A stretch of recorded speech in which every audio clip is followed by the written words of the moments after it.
I've been working with Max since the 1990s, when I started working with installations, and I stared working with motion sensing as an embodied interface. And I got very interested in this idea of remote agency and the way that your body doubles into the screen and the way that you leave traces of your motion in the screen, in the movie. And that relationship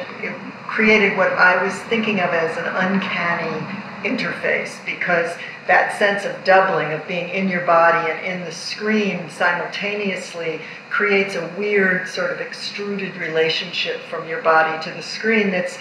unfamiliar as a relationship to cinema. And so that interested me a lot, and I started thinking about the fact that interface carried with it a recipe for the suspension of disbelief that was very similar to the kinds of suspension of disbelief that would happen with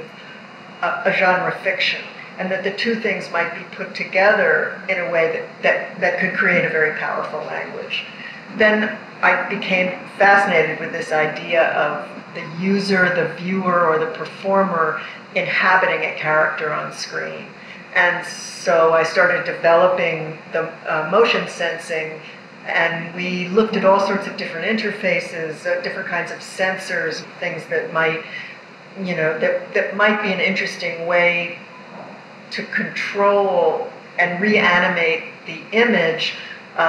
without having to wear a whole lot of stupid apparatus. And I wanted something that was really transparent. And so what we ended up with was feeling that video motion sensing was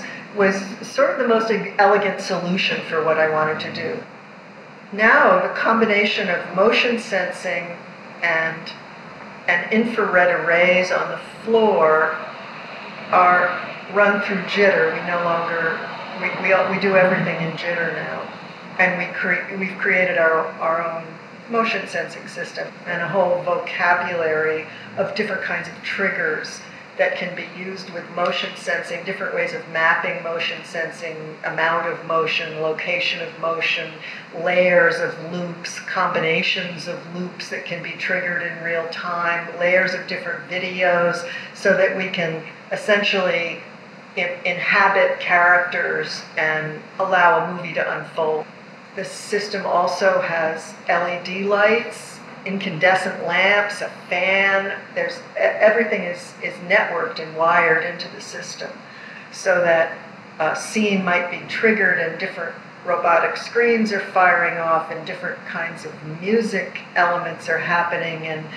a puppet may be lip-syncing live to Hai-Ting's voice on stage and spatialized across numerous speakers. Luke and I have now been working together for 12 years, evolving a complex, interactive, narrative, modular tool that we use now and build on for all the different projects we're working on, and continuing to work with me as we move forward to think in terms of installation versions of this, or an app-based version that we're heading towards of this, an app platform that will allow us to deliver this story in episodes.